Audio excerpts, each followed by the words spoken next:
This is going to be a great lecture. Welcome back to Grounds. I'm Althea Brooks, and I'm Director of Lifetime Learning here at the University of Virginia in the Alumni and Parent Engagement. And we produce educational programs all year long for alums, parents, and friends. And if you're connected with any of the UVA clubs, you may have had a faculty speaker. Our office actually coordinates those speakers for you. So I hope you're taking advantage of your UVA club that's nearby and local for you. Today, if you would, before we begin, go ahead and silence the ringer on your phones. Also, we passed out the green feedback cards at the end of the talk. If you'll give us comments on today's talk, we use those comments to plan future reunions and special events. And on behalf of the Alumni Association and the Office of Engagement, alumni, parents, and friends, we'd like to just welcome you back to Grounds and thank you for being here today. I'd like to introduce our speaker for this afternoon, Kurt Von Dack. He's the Associate Professor and Assistant Dean for the Department of History at the University of Virginia. He's a graduate of UVA and received his MA and PhD at Johns Hopkins University. Kurt research centers on the social constructions of race, community, social orders, and identity in the 18th and 19th century America. He's especially fascinated with studying the complex interplay of race and culture in the antebellum South. He's released his first book. It's called Freedom Has a Face, Race, Identity, and the Community in Jefferson's Albemarle in 1780 through 1865. And I understand he's working on his second book this fall when he takes the fall off from teaching.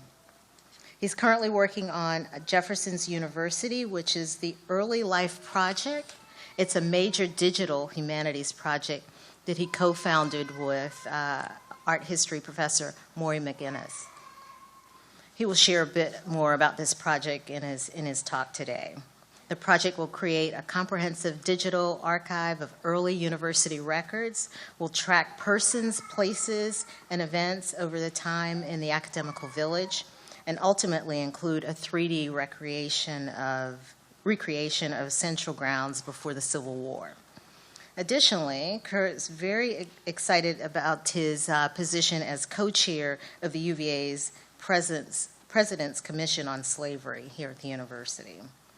I'm sure he'll tell you more about this project as well in his talk. Please help me welcome Kurt Van Dack to speak with us today.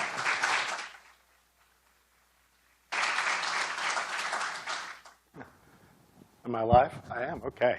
Thank you, Althea. Okay, good afternoon. I'm going to apologize to all of you in advance. I was in Georgia all week, and apparently when I drove back, I brought Georgia weather with me. So I think it was beautiful yesterday here, and now it's 90 degrees, and we're all sweating.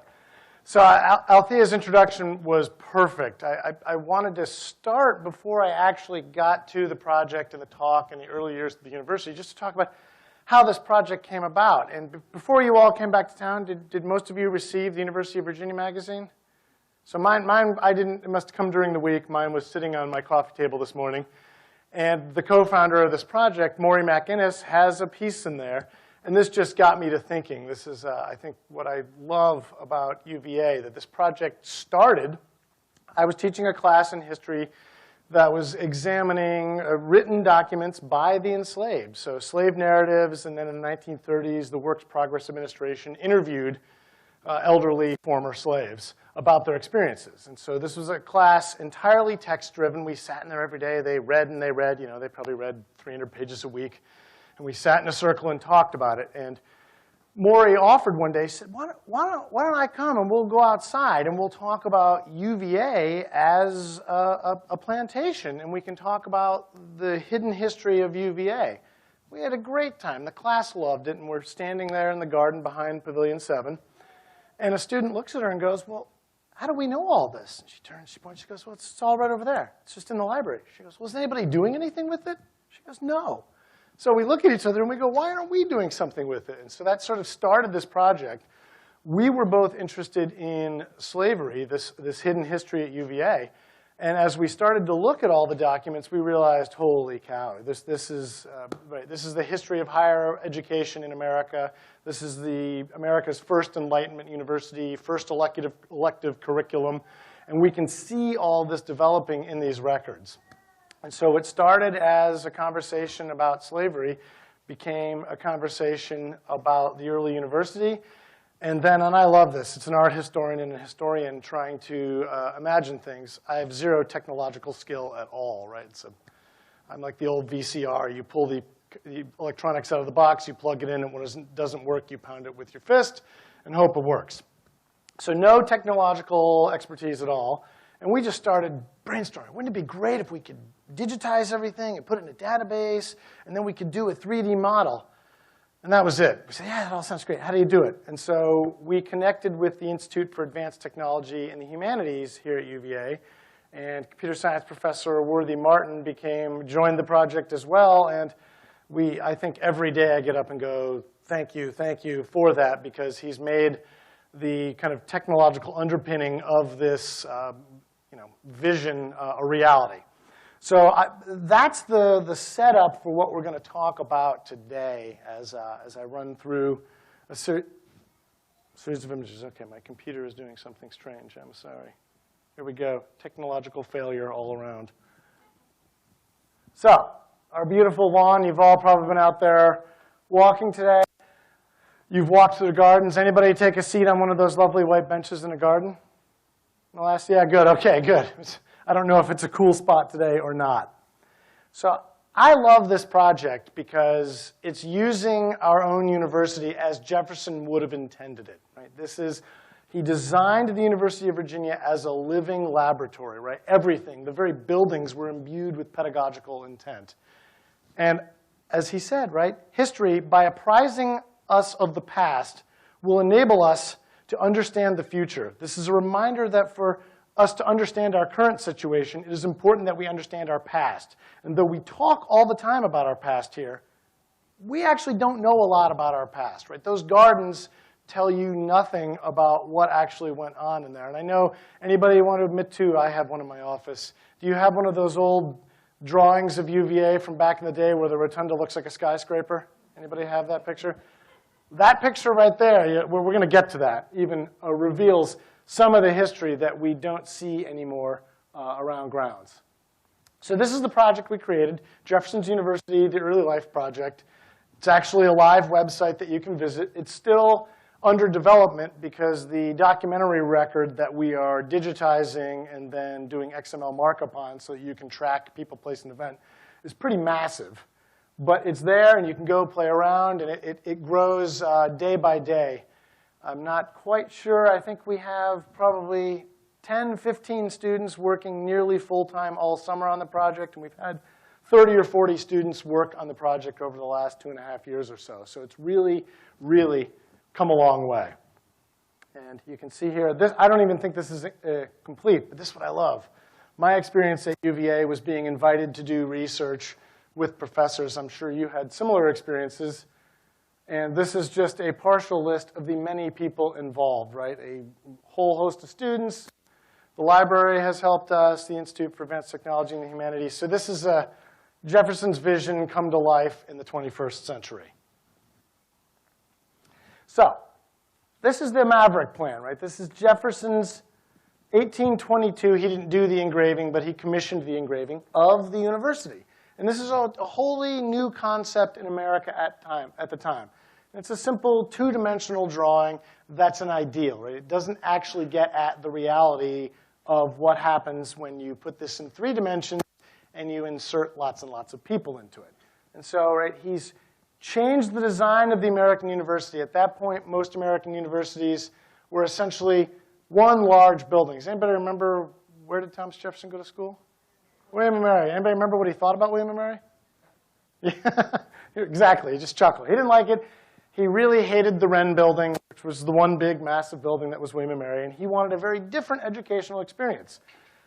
And so that's what he's designing here, right? He's the idea man. And we're going to get to what actually happens. But he splits it up. Right now we have a campus with a central green space.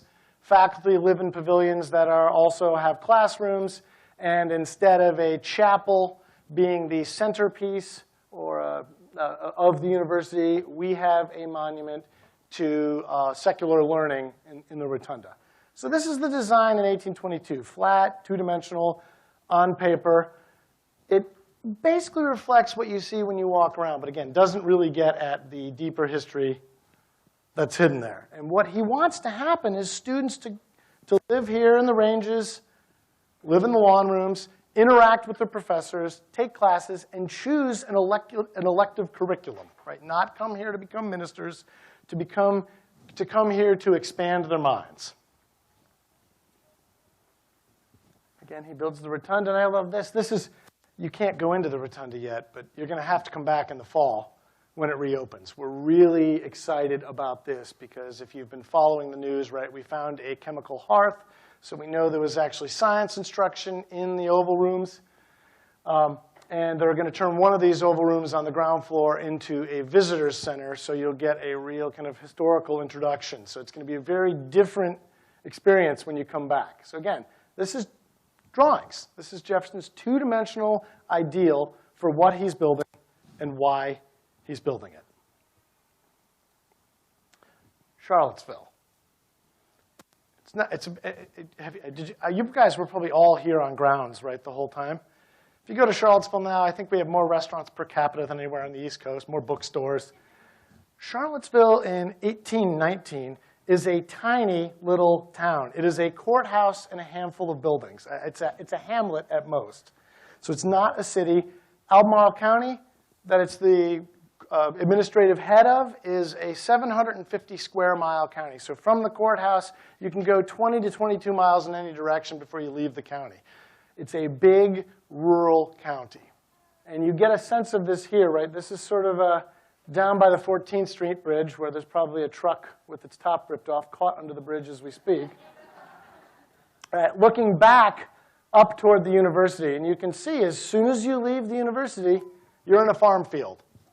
So this is a very, very rural place. There are around 10,000 free white citizens in Albemarle around the time the university opens, and around 11,000 enslaved people living in Albemarle County. So more than half the population of this large rural county are enslaved. So this is really important to understand what's going to go on at the university. And even this picture starts to capture, in addition to the farmland, if you can, I don't know how well you can see it out there, but if you look, you buildings and chimneys that don't correspond to the Maverick plan. So we know that as soon as people get here, Jefferson's ideal has to change to live up to the realities that people deal with. So I love it right way. Let's see if I can do this. Oh, yeah. There's a chimney over here. I'm not even sure what that is, but this is not from an actual building in the Maverick plan. And there are several others, as you'll see. And this is the best. All these engravings are my favorite because the rotunda is so enormous.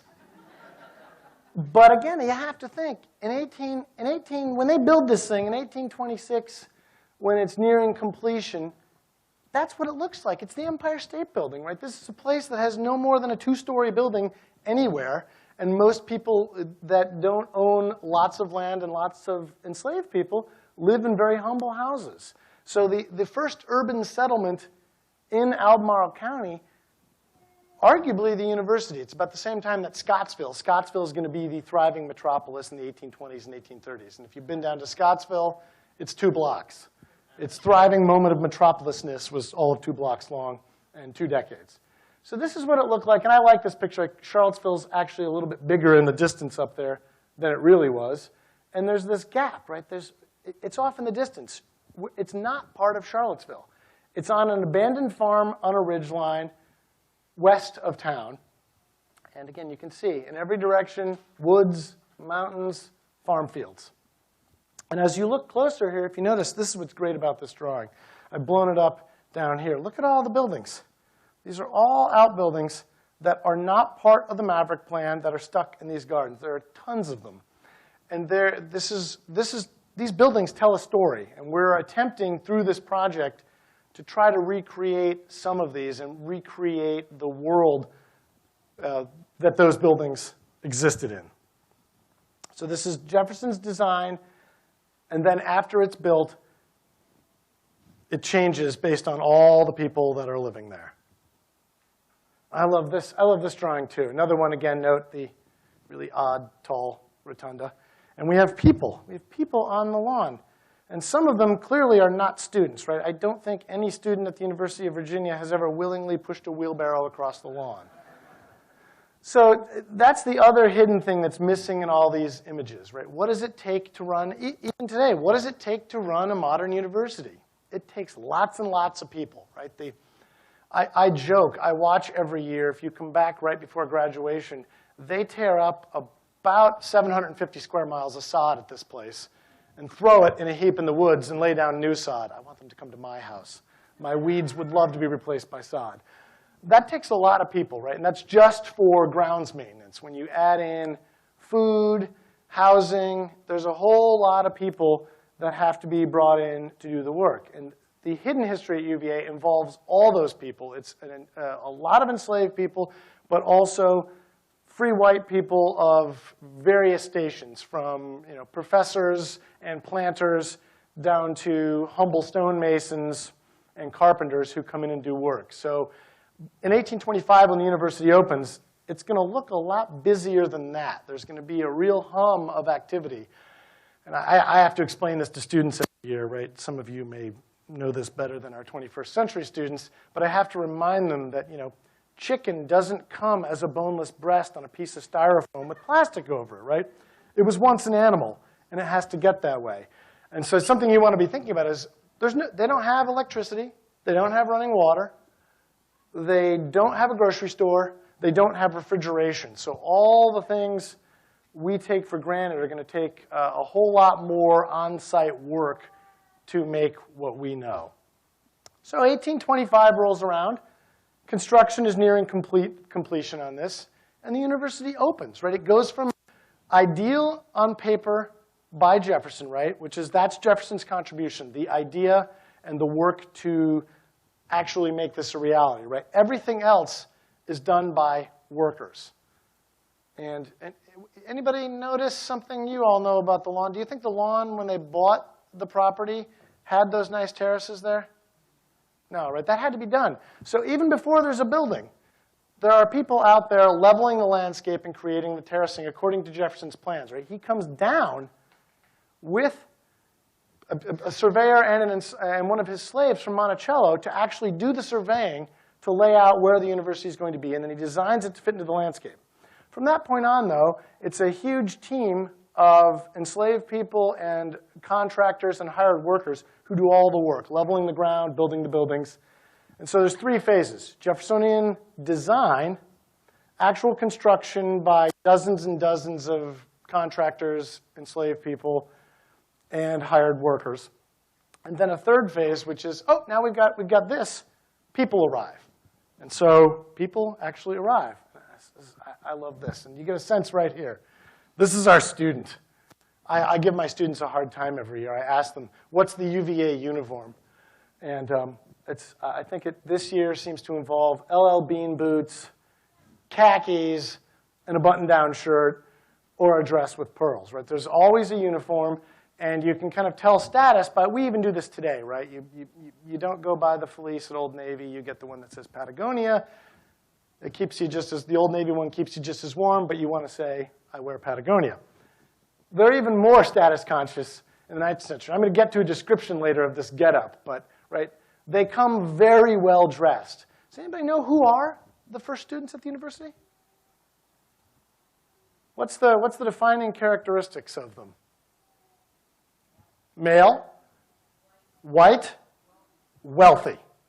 To a person, they are, and this makes sense, right? Jefferson creates this university both because he didn't like his experience at William & Mary, but also because he wants there to be a Southern institution. He doesn't want the sons of the South to go to Harvard and Yale and be corrupted by Northern values.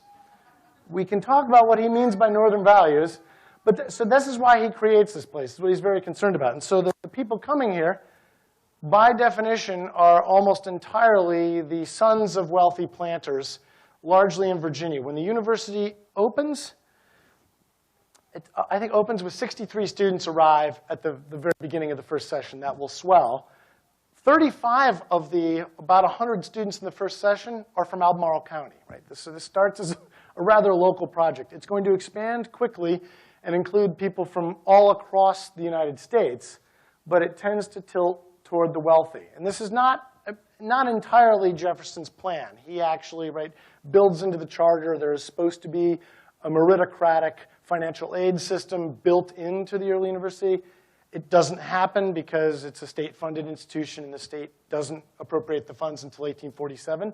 But by and large, that's your student. White, male, rich, raised on a plantation, and raised to mastery, which I think is really important to think about.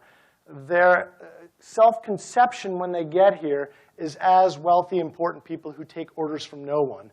And they're very concerned about public perception because that's how 19th century culture works. So they have to defend their honor.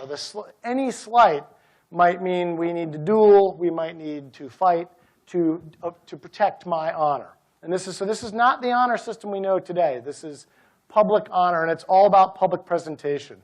So these are the students who arrive, and this is going to make for a rather volatile mix. And then we have professors, right? The first professors are entirely European. Right? Thomas Jefferson actually sends an emissary to Europe to hire professors. He doesn't think there are professors of the appropriate quality here in the United States, so he gets all European professors. And remember, our guys up here are very worried about presentation. This is 1825, right? We've won the War of 1812 in the last decade. We're muscular Americans. There's a really kind of manly American nationalism going on at that time. They don't like Europeans. So this is going to be a particularly volatile mix. And everyone, all professors, when they get here, they have a house. Right? They teach on the first floor, live on the second floor. They have families. They want domestic help. So even European professors, when they get here, come to a county in which 51 to 52% of the population is enslaved. The people you hire to do work are going to be enslaved people. So every professor who comes to UVA becomes a slave owner. And so the mix here is students, right? In 1825, from 60 to a little over 100, 8 professors in the first year. And then when we look at 8 professors and a series of hotel keepers who are running the dining halls, you have between 90 and 150 enslaved people living on the university as well. And so this is Sally Cottrell Cole. This is one we can document. She was born and enslaved at Monticello and owned by Professor Thomas Key, who's the only early UVA professor who shows any qualms about slavery. He works out an agreement to give her her freedom after he leaves. So she is freed and remains in Charlottesville. So this is the mix of all those people you can't see in those early drawings here at the university. And I wanted you to hear, not unlike today, it's people of all educational levels, all economic backgrounds, and what they would have called in the 19th century ranks. Right? A student said, we have some of all ranks, from the highest to the lowest, both in birth and reputation. And so that's the reputation these guys are worried about. You have the right reputation or you're not. And I just wanted to throw this up here. I had to get up and change the PowerPoint this morning after reading in the new alumni magazine Maury McInnes's one-pager, which is just a reflection talking about this project and talking about her experience as an alum as well. And she said, we must be honest and confront the racial injustice in our institution's history. And she's right. We have taken many important steps in that process, and I'm excited that the project I'm talking about is really doing a lot of the research that's helping the university start to more systematically confront that past. And the big one, if you've had a chance to, how many here lived in what we now call new old dorms? You know, the ones that look like Howard Johnson's? I think Fitzhugh, Douglason, and Courtney are the only ones that remain. Okay, if you go out there now, right, you're lost. You're like, what, there's skyscrapers everywhere. Well, one of these buildings just went online last June. So the first class moved in August. And we've actually, as part of this process, doing this history, have been able to name that dorm after William and Isabella Gibbons, who were two enslaved people owned by different professors who lived at the university managed to learn to read and write while at the university, which it was illegal to teach enslaved people to read and write. And there was actually a slave patrol at the university monitoring this, so anyone who attempted to teach the enslaved would run into trouble. So William and Isabel Gibbons somehow managed to raise a family while owned by different owners. And after the Civil War is over, they go on to be community leaders here in Charlottesville. Isabella Gibbons is the first teacher of color in the Freedperson School after emancipation. This is now the Jefferson School downtown. And William Gibbons goes on to be the first minister of color at First Baptist Church on Main Street next to the train station, and then goes on to co-found a church in D.C. And when he dies, 10,000 people attend his funeral in D.C. He has a major obituary in the Washington Post, and then his body is returned to be buried here in Charlottesville. And Charlottesville, now a small town, Charlottesville and the university basically have to shut down for a day because every African-American worker in town refuses to do anything that day. They're going to attend the funeral and they line the streets. So these are fascinating people that live here at the university who are not allowed an education and are owned, but their lives are a testament to resistance to that. And so we've named the building after them. And these are the kinds of people that the Jewel Project is beginning to uncover in some way. And we have President Sullivan founded the President's Commission on Slavery and the university in 2013, so been around for almost 3 years at this point. We also have a website, so if you want to see what we're up to and what's going on of late, it's a great thing to check out. We're even running a summer institute for high school students in 2 weeks, so I go right from this to planning how to deal with high school students. I'm going to figure it out quick, I think. So this is separate from the project I'm talking about, but I think it's been really important that the Jewel Project really has driven the historical research that the commission has been asked to do. So it's just a lot going on here. And these are the kinds of things we uncover. Enslaved people typically didn't read and write, didn't have access to papers, often even in freedom didn't end up accumulating enough money to leave written records behind, right? When you go into any archive, Thomas Jefferson has 120 volumes of written material. Most people leave a very fleeting presence in the archival record. And slavery works exactly that way. The university, as far as we can tell, only owns one enslaved person. But it hires hundreds between 1817 and 1865. And so they show up in records, in fleeting financial records, as it'll mention hands, laborers, or it might name. So in this case, here in Special Collections, we have this document. This is a promissory note to a local person. I promise to pay resin wheat on order of $57.50 for the hire of a boy named Robert this present year for use of the University of Virginia, the said boy, Robert, to be well clothed and returned at the end of the year, unavoidable accidents accepted.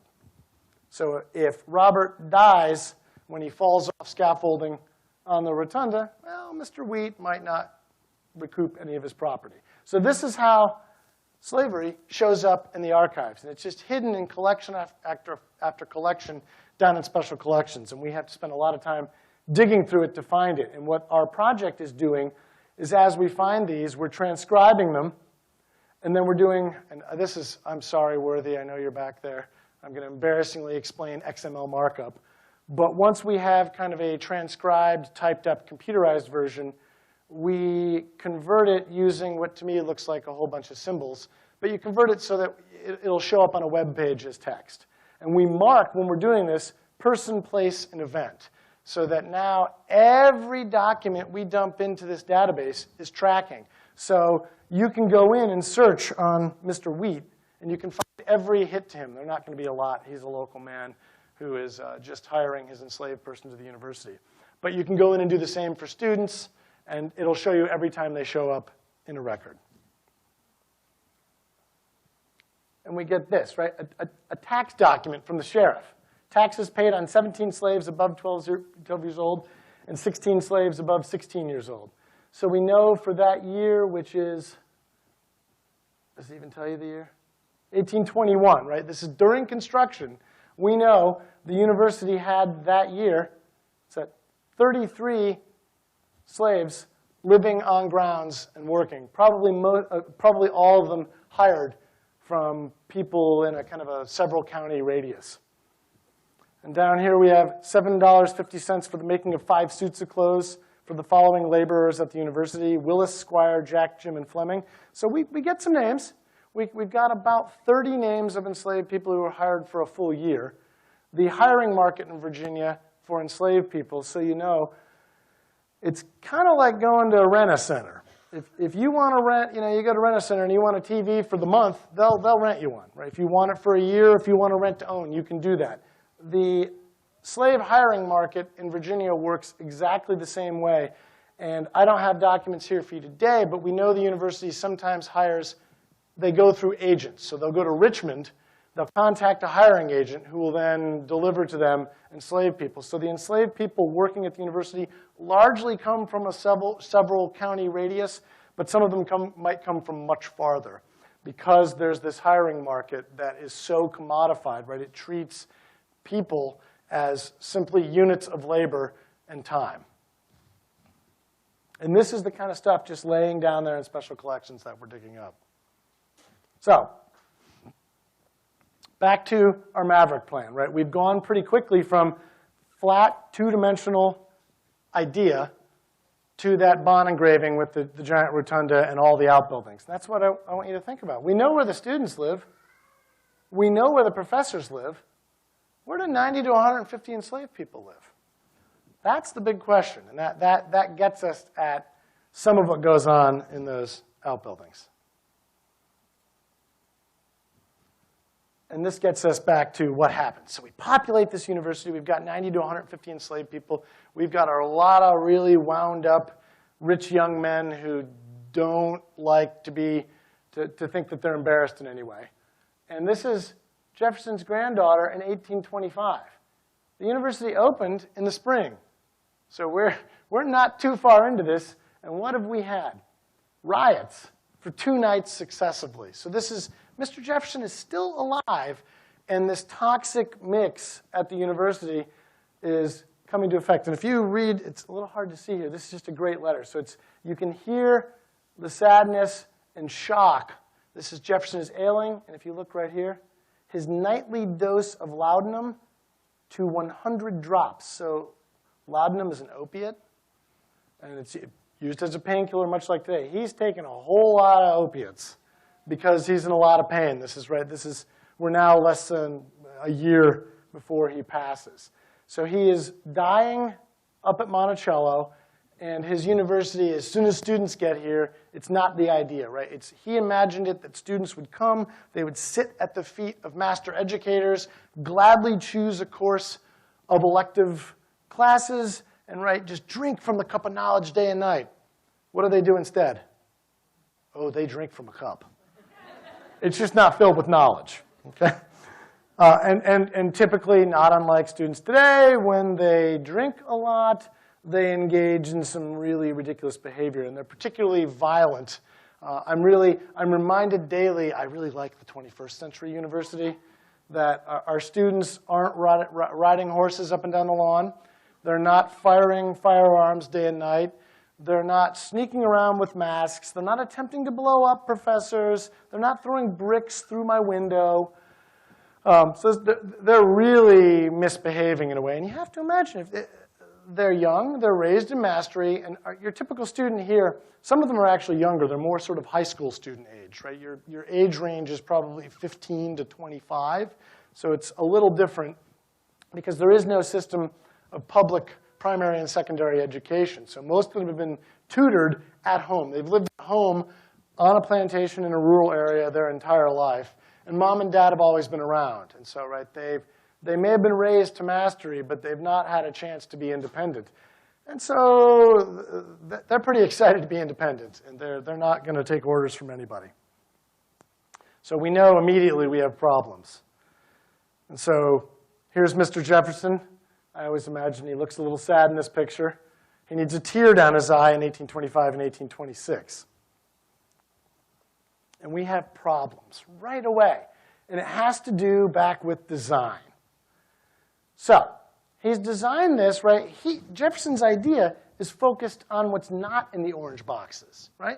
This is where students and faculty interact and live and learn, right? The illimitable mind is going to happen right there, faculty and students together. And then he's built these gardens, right? This is an Enlightenment university. And in an Enlightenment university, you till your own garden. So he's created garden spaces, not contemplative gardens with white benches and plantings and little paths. Working gardens where you plant crops. But we have 100 students, 90 to 150 enslaved people, and let's say another 20 adults in terms of professors and hotel keepers. Do you think those little gardens, you can grow enough food in those to feed everybody? It's going to be a problem. So this is what he's thought about. He's worried about that middle space. These are meant to be work yards. We're an Enlightenment university where students and faculty till their own garden. But this is 19th century Virginia. Who tills gardens in 19th century Virginia? Slaves, right? Enslaved people do the work there. And so what he has created are segregated spaces, right? This is the space when you stand on the lawn and you look around, right? The outside world disappears. You see the sky, you see the trees, and you see the space he wants you to see, right? That's all you see. The outside world is cut off.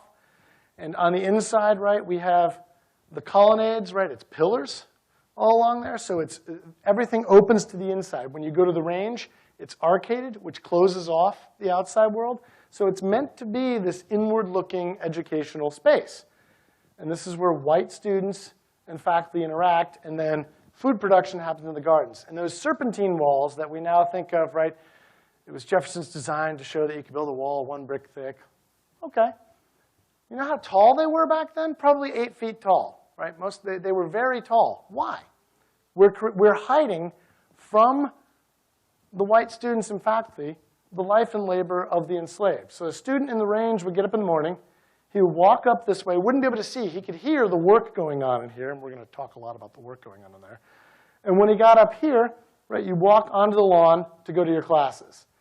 And the professors, when they move in, this is part of this, the ideal changes, they actually build stockades, wooden fences, 8 feet tall, running here and here, to appropriate this space as a work yard.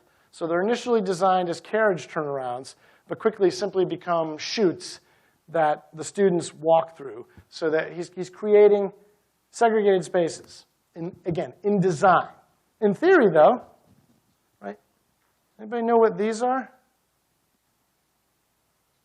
These are privies, right? These are bathrooms, privies. I call it a bathroom, but right, it's a building over a hole in the ground. Everybody has to use the bathrooms. So these segregated spaces, right, these 8-foot walled spaces where enslaved people are preparing food and doing all the daily work, have to be accessed by faculty, right? They're up here in the pavilion watching their laborers work and coming into the yard to supervise. And students are coming in to use the privies. So by design, segregated spaces, but in reality, nothing like that. So this is a toxic mix as well. And remember, our students are behaving badly. What are 8-foot walls really good for if you want to get in trouble? You can hide behind them, right? So at night, and there's no street lights, right? This place must have been pitch black at night, right? There's no, you go out on the lawn now, right? You don't have to be here for lighting on the lawn. It's really well lit. And you can see light coming from Charlottesville. There's all this kind of light pollution. There's no light pollution in 1826 at all, right? So I'm sure very dark at night, and you have students running around in capes and masks. They're drunk, they have guns, and they don't like the professors, and they don't really like enslaved people. So you have this, again, toxic mix going on. That's really important. So again, the takeaway here is that what we now think of as beautiful gardens were, in fact, enslaved laboring spaces. That's where they were expected to work and provide what was necessary for life, right? Food, clothes washing, you name it. So I'm going to come back to Maury again. I just love it that her parting gift as she heads off to be the provost at the University of Texas was this lovely piece in your alumni magazine. And she said, I've removed some of it. It was too long. The takeaway, right, is that slavery's legacy is all around us at the university. Its legacy is embodied in the very architecture that Jefferson designed. So it is, in fact, beautiful, but it is designed as a segregated space, much like Monticello was designed, right, meant to hide the life and labor of the enslaved. I like to think of this as Jefferson's eternal ambivalence about slavery, right? He doesn't like slavery, and he doesn't want it at his university because he thinks it corrupts the minds of the enslavers, right? He's worried about what it does to white people more than he's worried about what it does to enslaved people. So he has an ambivalence about it. We could do a whole separate lecture on Jefferson and slavery, but we won't today. So those manicured gardens served as the work yard necessary to sustain the life of the university. Again, dozens of enslaved laborers managed the dirty business of 19th century life. And so we go from, right, here we are today, students sitting in a garden. I used to go into this very garden and study for my history classes when I was an undergraduate. Our privies are now, right, they're reconstructed, so this is what they look like. They're not actually privies now. They're storage sheds for facilities people, so I'm sure there's like a wheelbarrow hidden in there. And these are in every hotel. So what we have now is a clean version of those very utilitarian garden spaces that Jefferson, right, in the Maverick plan, they're just there. He doesn't really explain what's going to go on in there. He didn't make any plans for what would happen and how they would be used, other than they were meant to be working gardens. So it depends. We can see this is early 20th century. What's missing? Serpentine walls, right? They're gone. They go up, they go down, they change height, and you can imagine why, right? It's one brick thick. They have to be, I think they're repointed on a yearly basis, right? They don't hold up well. So they fall down. Utility trucks back into them. This is pretty common, particularly in the first half of the 20th century. And faculty complain about them, right? Jefferson designs them high to separate the spaces, but they obscure sight lines. So faculty sometimes lower them, faculty sometimes raise them, faculty sometimes completely remove them. And so this is the result. And you can see, too, here that right by the early 20th century, garden uses vary quite a bit. So we know that Hotel A, got to go back. Do I have it here? Yeah, Hotel A's kitchen garden, which I don't have a picture of here, right, was divided and actually had fruit trees in it. So this was maybe being an Enlightenment garden. Most weren't like that at all. And the gardens we know today, 20th century creation. It's the garden club. I love it. She's got a little dog with her. So they went and they dug up and they found where some of the original walls were, where they thought were the original walls. And then they restored the lawn, right? This is Stamford White in the beginning of the 20th century, right? The rotunda redesign after the fire is, well, I think this is what Jefferson wanted. This is what Jefferson would have done. They kind of do the same thing here. So they redesign the gardens, but they focus on the walls, and then they focus on making them the contemplative spaces. So the gardens you go into today, notice the dates, so basically 50s and early 60s recreation of something that never existed. But they went and did the work and then laid down walls that aren't actually where the original walls were. They're close enough for state work, as it were. This is your early garden, right? All those buildings in the Bond engraving with the giant rotunda, smokehouses, chicken coops, probably occasionally small stables, and kitchens. Does anybody know where in Jefferson's Maverick plan the kitchens were located? In the basement. And this seems like a good idea, right? This is, in design, this is really neat. We don't build outbuildings. It's neat and clean. Any idea what might be the problem if you have a working kitchen in the basement of every building? Fire, right? This is kitchen buildings in the 18th and 19th century, usually external to the house because they have a habit of burning the house down. And I was imagining a day like this. If you have a 5-foot wide cook fireplace in your basement, what's going on in it basically 24/7? Fire, right? It's always got a fire in it. I don't know what the temperature is now. It was about 90 when I walked over here. Your house must have been so unbelievably hot. Two, right? We we don't have there's no dishwashers, right? Our meat doesn't come already rendered into steaks and chops.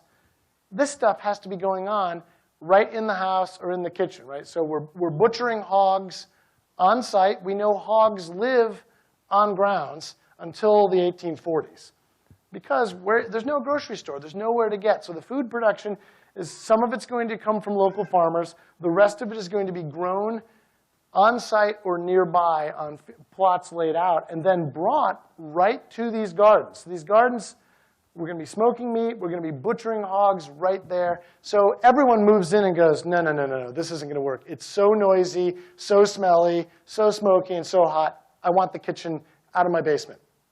So immediately, those outbuildings, one of the key outbuildings are kitchens. And they build kitchens. They're often 2 or 1.5 story. The second story, or the half story, is where enslaved people live when they're not cooking. So this picture is missing, right? We have some sort of white artisan butcher here doing the work. It would have looked a little different then. And in 1825, Jefferson notes this. So he doesn't plan for any of this. But in 1825, he writes the proctor and says, a smokehouse is indispensable to a Virginia family. Therefore, they must be built for such of the professors as require of them. So by 1827, each pavilion had a smokehouse. There were wood yards, and that's right. If you need a fire, what do you need? Firewood, right? So there's constant wood chopping going on. This is going to be happening in the gardens. So these are really busy, bustling, noisy workspaces where we're doing food production. Remember, what's also in those gardens?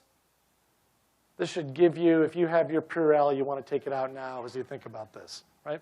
The privies, a hole in the ground in which we evacuate our bowels, right? Right in the garden. So 50 feet from where you're butchering a hog to serve for dinner that night is a festering hole that 100 people have gone to the bathroom in that day. So again, it's got a building over it. And by the way, students like to blow up privies. That was one of their hobbies. Yeah, not a good one. Disgusting. So and here we go. This is 1840s. The hog thing gets out of control. And if you're not familiar with this, in the antebellum South, hogs always are free range. Nobody fences in hogs. They roam the forest, and you go get them later. And so hog stealing is a crime you see all the time because hogs are just walking around. They're pretty easy to steal.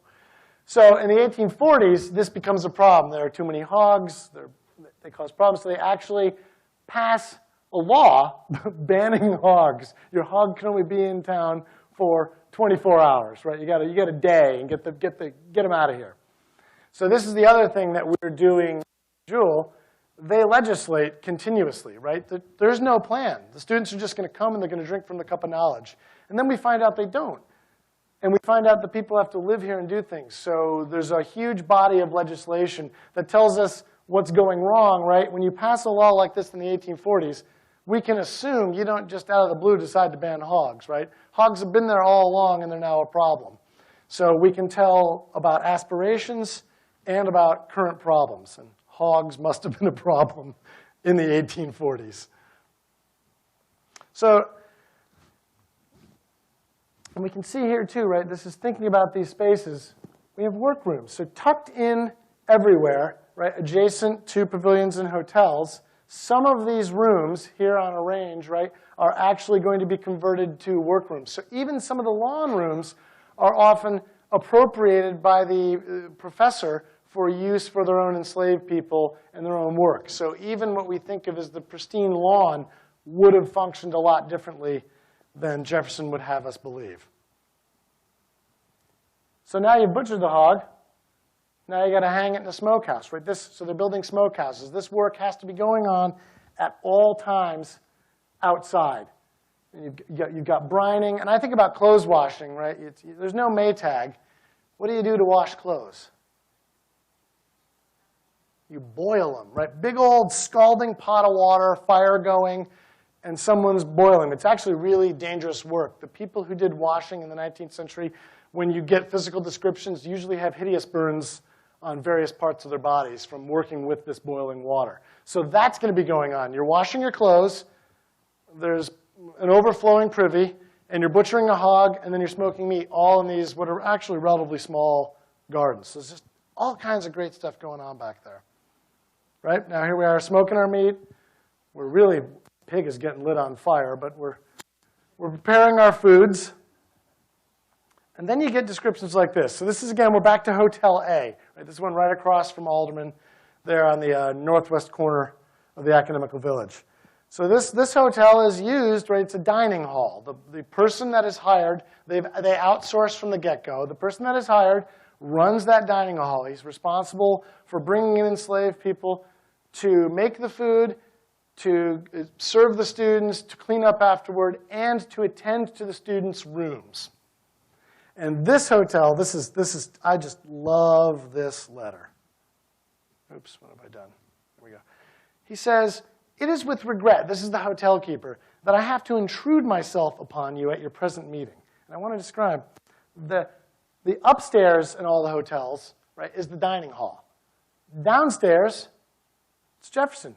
That's where the working kitchen is. And if you've been to Hotel A, right, this is a dugout, kind of sunken patio area adjacent to it. It's down low. And where does water run? It's going to be part of our problem here. So the hotel keeper says, "But I conceive it to be my duty I owe to this institution and myself to report to you in some way the situation of the tenement I occupy. The cellar of my hotel is 5 feet below the surface of the earth, and around it is this drainage ditch. And when it rains, the water runs right into the ditch and right into the basement. And so the earthen-floored basement is sometimes flooded. He lives down there with his family. They're sick all the time. So this is the problem, right? In Jefferson's design, it looks great. It's neat as a conception, but it doesn't involve the realities of putting people in it and dealing with real weather conditions. And so this is one of the reasons we got to move people out of these basements. They're not good places to live or to cook your food.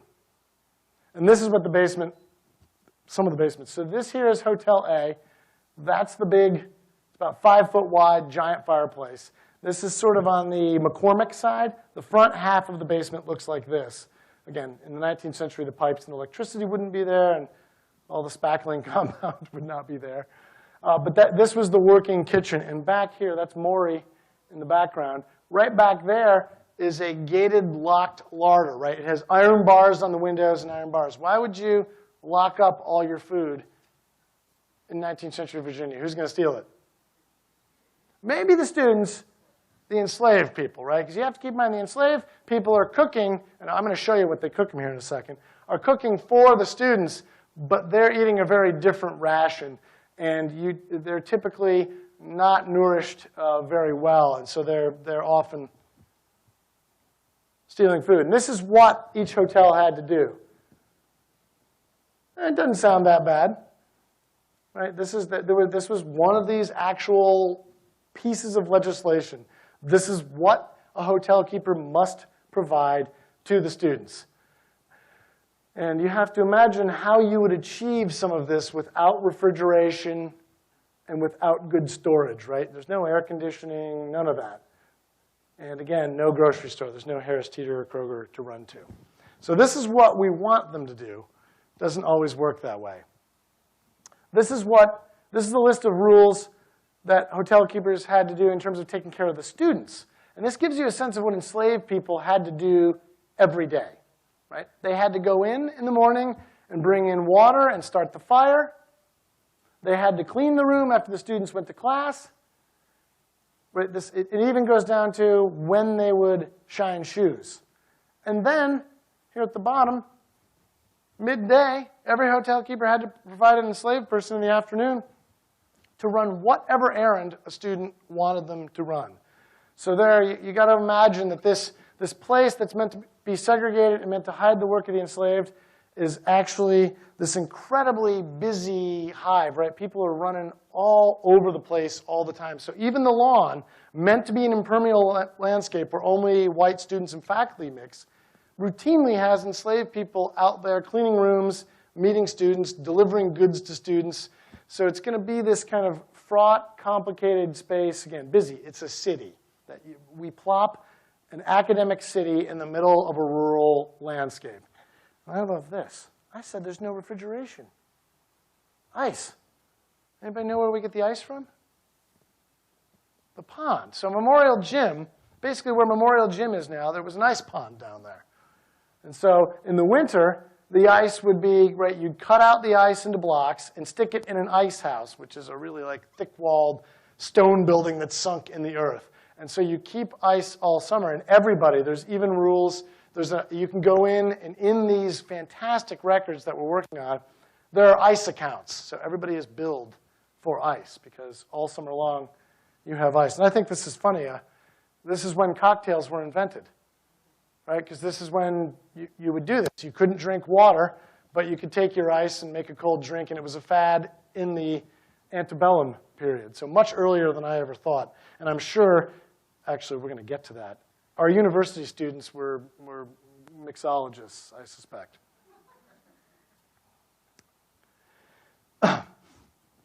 And here we get, right, this is 1832. So by 1832, everybody, right, this is, Professor Emmett would like to erect, what is he erecting here? I'm too close to it, I'm going blind. Yeah, this is adding kitchens and smokehouses, right? So as soon as people get here, everything changes. So all those outbuildings in the Bond engraving are reflecting this reality that we need to build outbuildings. And this right here, I got to step away, I'm too close. This is behind Pavilion 3. This is a building called the Mews. And it's only been called the Mews, and Mews means a stable. It's only been called the Mews since the early 20th century. And if you go stand next to it, if you have time before you leave for the weekend, go stand and look at it. It's great. You can see how many times it's been added onto and changed. But it was initially probably a 1.5-story out kitchen that was built by the resident of Pavilion 3 for his pavilion kitchen and for his enslaved people to live above. So I said this is all connected to a project, and I'm talking about buildings. Well, here's where we start to get to this. This is the kind of stuff we're doing. And I'm hoping here in a little bit I can run a 3D simulation for you. We'll see if I can pull it off. What we are doing where we can, so we've done it for most of the pavilions. We're building a 3D model of the university before the Civil War that's meant to capture these outbuildings. And this is Mrs. Gray's kitchen, which is located in the back corner of the garden in Pavilion 9. So if you walked right here, blocking your view would be West Range Cafe and the garden room now, right? That hotel, that's where this is located. This building stood until the early 20th century and is now gone. The ground floor of this building was the industrial kitchen that was originally housed in the basement. Those basements flooded, right? Smelly, noisy, problematic. And then the second story would have been, a loft space that anywhere up to 15 enslaved people, we don't know how many, but hotel keepers owned or rented typically anywhere from 16 to about 35 enslaved people. They were usually the single largest slaveholders on grounds, and they have to house them somewhere. And that's one of the eternal complications, right? We know where the students lived. We know where the faculty lived. We don't know where the enslaved people lived.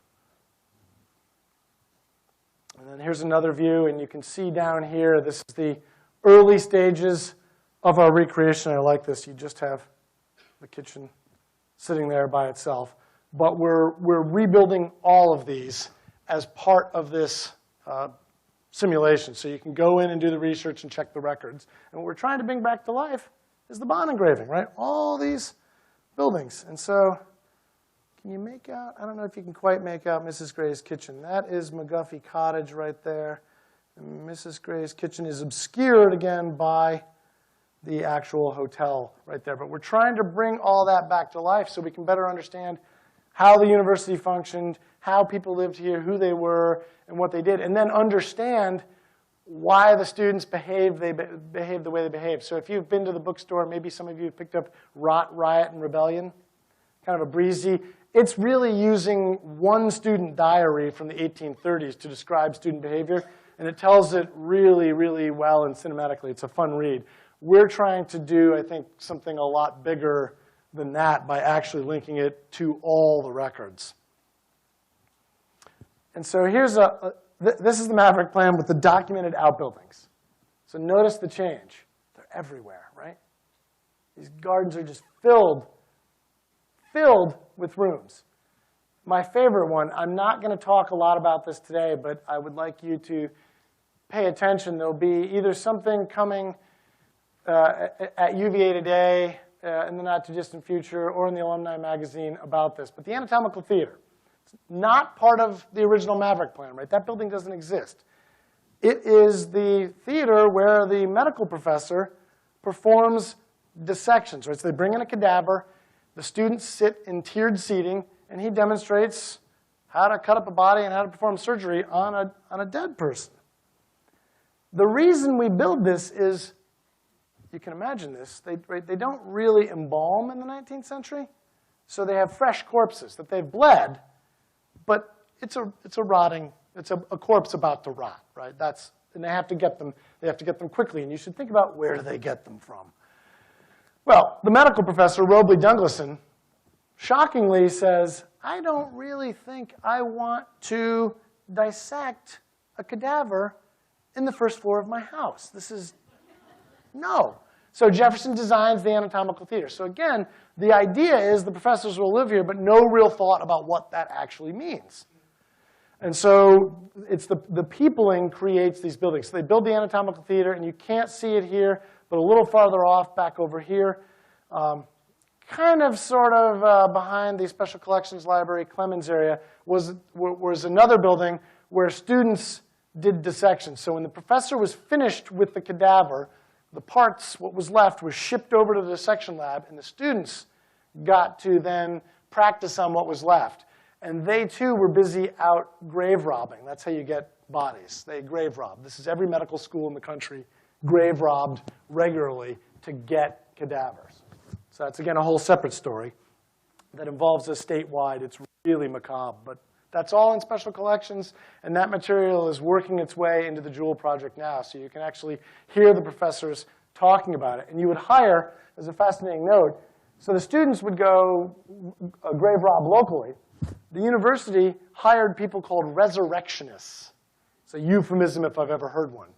Your job was to grave rob, right? You scouted out who died recently, what are graveyards that I can slip into and dig up a body, and they were very good at it. They could be in and out in an hour. And then they would take them to Richmond, stuff them in a barrel, and ship them to UVA. And you got to move fast because they're not really embalmed. So again, as it's inhabited and lived in, the buildings expand, it totally changes. This looks nothing like our gardens today, right? I'm always struck by Pavilion 5. It's like a condominium complex there. There are so many buildings. And you'll notice here, Pavilion 7, the Colonnade Club, right, which is largely not inhabited. It serves as the library until the rotunda opens. It then serves as a chapel until the rotunda annex is built. So it's referred to as the old library or the chapel in the records. Its garden is the wood yard. So gangs of enslaved people are bringing timber from, if you remember the Bond engraving, the hills in the distance, bringing timber from those properties. And the UVA actually owns a farm in the southern part of the county at this point that they own just for timber. And so that's one of the places the timber is coming from. It's being brought to this garden where it's then being split up into wood, and enslaved people do all the splitting for firewood, and then they deliver it to the chimneys, right, the fireplaces all across grounds. So this is a hustling, bustling city. So it's a wood yard, and the one enslaved person the university owns, he's known as Anatomical Lewis. He lives alone in an outbuilding in this garden, which I don't know if it's one of these. We're not really clear on where he lived, but it said he lived in this garden. And he lived separate from the rest of the enslaved community because his job was to clean up the anatomical theater, which is handling rotting corpses, most of whom were stolen from enslaved and free black graveyards across the state. So he's, I think, kind of seen as not somebody you want to be near. So he probably lives a very lonely existence in that garden. This is the cracker box, right? This is down behind Pavilion 10. This is oops. I'm going to learn how to press my buttons here. This is Levering Hall right here. So now it's two graduate students, one upstairs, one downstairs. It's a kitchen First floor is if you go into it now, it's one room, has a big fireplace and a bread oven. And it was built about 1830. So a few of these buildings still stand and are very separated from their use.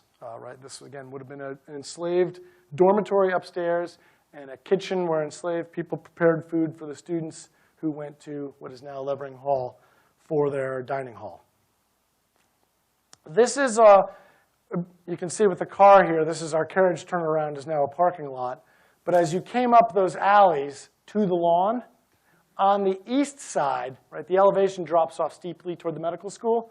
There are rooms underneath. There are basement rooms underneath most of the lawn rooms along that side. And there are a couple on the west side, but most are on the east side. We know some of these had cisterns in them. They were finished and had, kind of basically a water collection in them that was collecting water from the roofs, because water is another problem. You're on a ridgeline. There's no spring here. Water is a constant problem. The rest were likely where enslaved people lived. We know that they were plastered off and earthen floored, but they were finished. And you only plaster off walls if they're going to be inhabited or you have a cistern in there. And so we documented which ones have the cisterns. And we know in several of them enslaved people lived. My guess is most of them were used that way.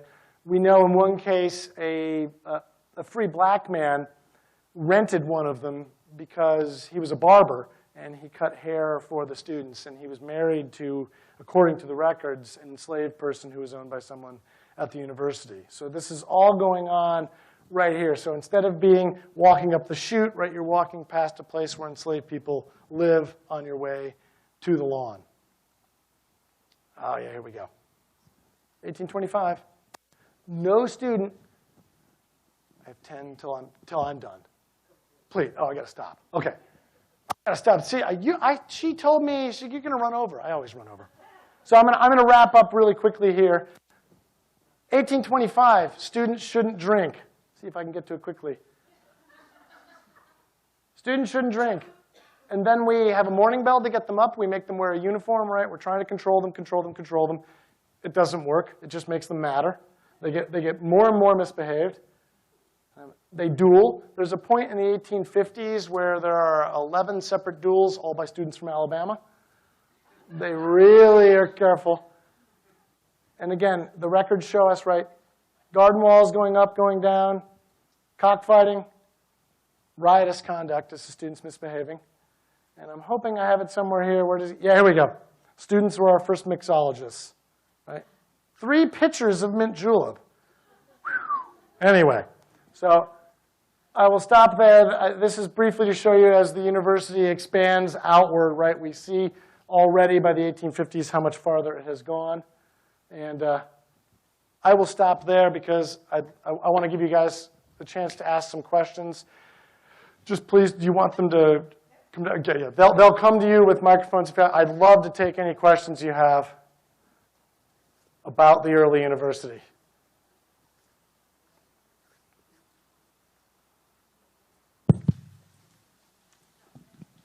Thank you so much. That was really interesting. Do you have a way of locating the letters that are written to specific places in part of the project to say oh, we know these things related to this pavilion, so we can attach it to that in the Yes, database? To some degree. It's not, we can't do it perfectly, but yes, one of the things we're trying to do is track person, place, and event down to the granular level so that you can visit and ultimately you'll be able to go, okay, on this date in 1826, who was here, what happened here? It's not always clear because the records don't always distinguish exactly where things happened, but yes, we can get some sense of where they happened, and that's what we're working on, is we want to map this out beyond just connecting the actual records. So I hope that when you come and visit the website in a few years, it'll actually be doing that.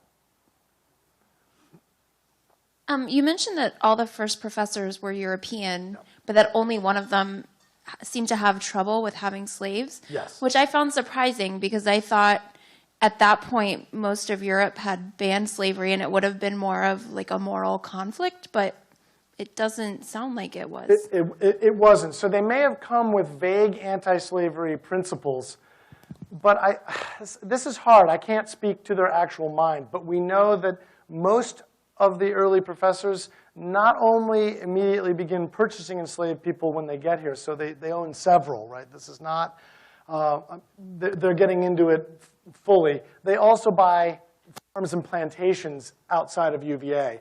And when you're doing that, you're really committing to something. I think part of it is, the first piece is the only way you're going to get the kind of help you expect. You can't go hire someone for free.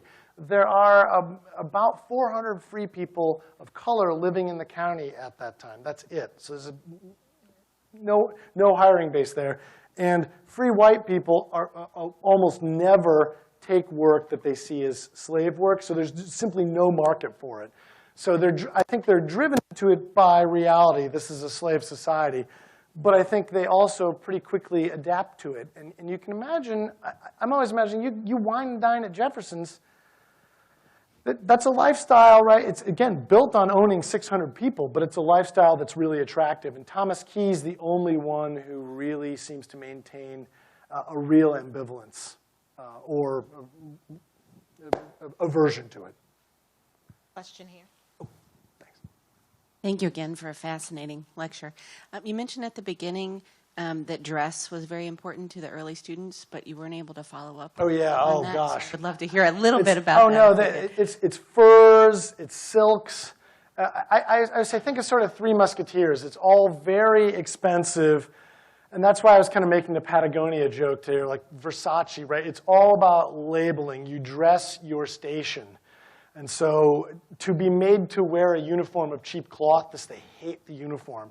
And they all come with steamer trunks full of clothes, and they want to go out. And then when the uniform law is put into place, they have to wear it all the time everywhere they go. Oh, no. As soon as it's dark, they have all kinds of excuses. They're trying to get into their finery because that's about that public performance of station. You can kind of get a sense of it in that one drawing, but they wore like striped pants. Oh, it's great. They're just fantastic outfits. But again, finery. Hi. Just very curious about what was going on with Professor Bonnycastle's hand in that portrait. What was that? Yeah. Is that typical of the time to have people pose that way? Oh, I have no clue. Now you're going to send me way back. Like your first or second slide. Yeah, it's way back, isn't it? I'm sorry. That's a good question. Right there. I don't know. This is where Maury needs to be here. If she were here, she could probably explain portraiture conventions. So there's something going on, but it does. I like to joke. He's going, why did I take this job? Right?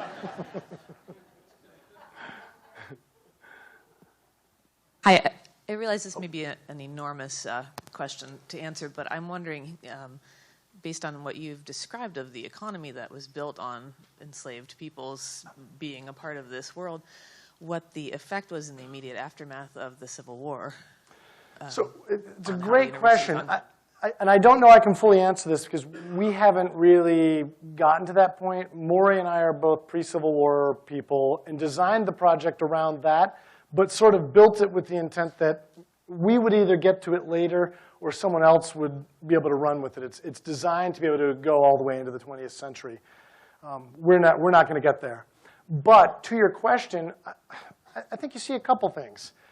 I think most people probably relatively stay put initially, right? There's going to be freed people. The first order of business is find your family.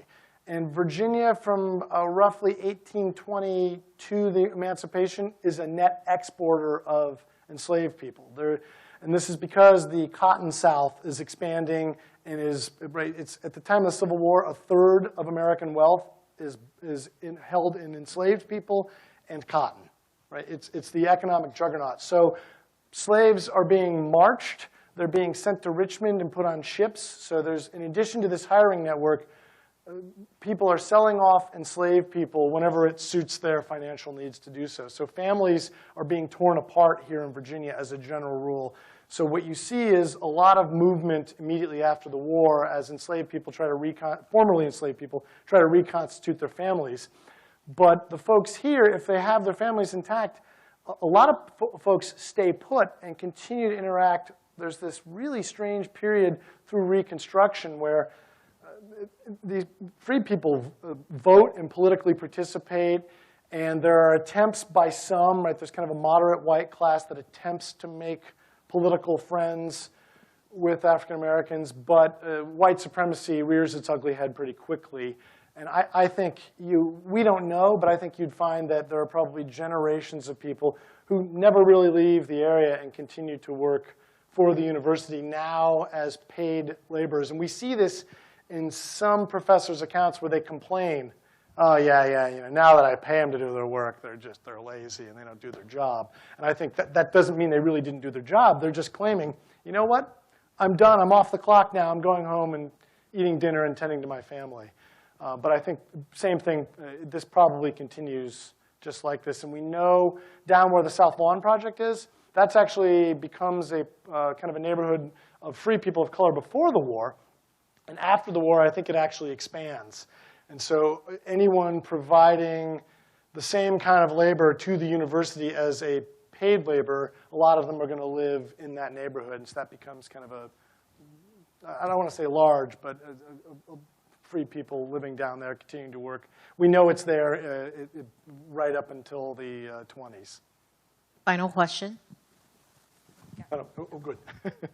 I don't know if you just answered my question, but I did the tour across JPA. Is that the South Lawn Project? Yes, with yes. Okay. Well, Did you see the Catherine Foster site? I did. It was So, amazing. A really quick at note on this. This is what's fascinating. This is my area of expertise is really the free population here. So you live in this rural context. You're free in a society that assumes that because of the color of your skin, you must be a slave. There's no opportunity, right? You have very little means for economic advancement. The university is a beacon. People come here for opportunity. So free people start to buy property around the university. But it's a really dangerous space, right? It's a space filled with these guys, right? These masters who they are vicious. If you look at one of them wrong, right? A slave girl delivers what the student claims was rancid butter to a table. She's nearly beaten to death for the offense. Another student says what? Because she didn't hear what the student said to her? Same thing, nearly beaten to death for insolence. And the free people of color have the same experience. So it's this great promise that there's economic advancement. So Catherine Foster, whose house was over there, she buys property. She does clothes washing. She does seamstress work for the university. She probably cooks food and sells it. There's kind of this sub-economy of selling food and getting liquor for students. And this is fantastic.